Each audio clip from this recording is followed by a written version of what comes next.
नमस्कार.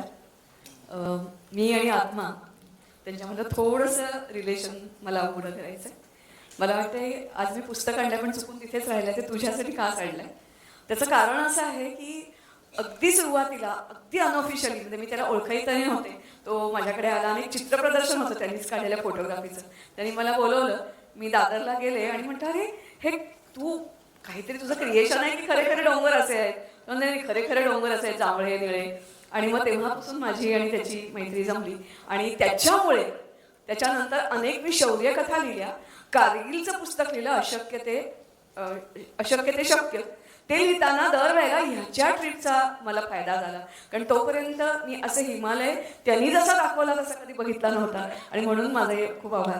मला वाटते तुमच्यापैकी कोणाला दोंदे काकींना ही गोष्ट माहिती आहे, वाय.के. जोशी, ज्यांना फक्त तुम्ही पडद्यावर बघितलेलं आहे, ज्यांच्यामुळे अनेक कारगिलमध्ये आपल्याला हिल्स परत घेता आल्या, त्यांची भेट मला शक्य झाली. ती सुद्धा मला वाटते तुम्ही माझ्याबरोबर आला होतास आणि 5 मिनिटं म्हणून आपल्याला त्यांनी दिली होती आणि प्रत्यक्षात ते आपल्याशी अर्धा तास गप्पा मारत बसले होते. असे दुर्मिळ क्षण मला मिळालेले आहेत आत्माराममुळे.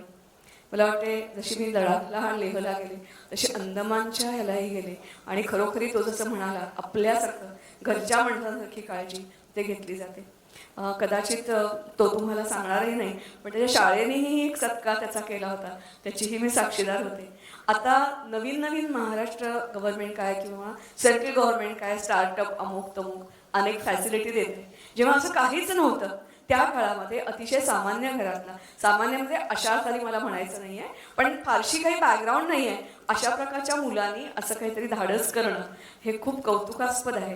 आणि मला असं वाटतं की जसं तू आत्ता मला म्हणालास की आम्ही कोणीतरी कोणाचं तरी आयडॉल आहोत, तसं तू सुद्धा आहेसच. आणि असंच तुझी आणि तुझी मुलगी आणखीन पुढे नाव नेत राहील आणि ईशा टूरचं हे कुटुंब आणखीन मोठं मोठं होत राहील अशी मी काय करते, मनोकामना व्यक्त करते, ईश्वरचरणी प्रार्थना करते. आत्मा हा अमर असतो, तुझं नावही त्याप्रमाणे अमर राहील. नमस्कार.